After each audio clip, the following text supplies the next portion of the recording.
Ito po yung Bicol Express na paa. Yan, sarap. Gata with sili, yummy yummy. Ayan, malambot na siya.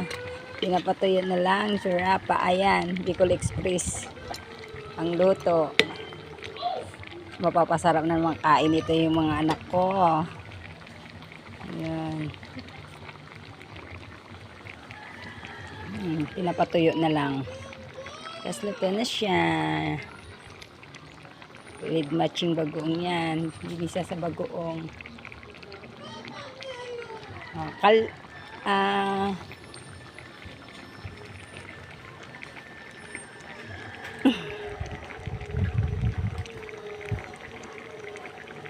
Yan, yummy, yummy.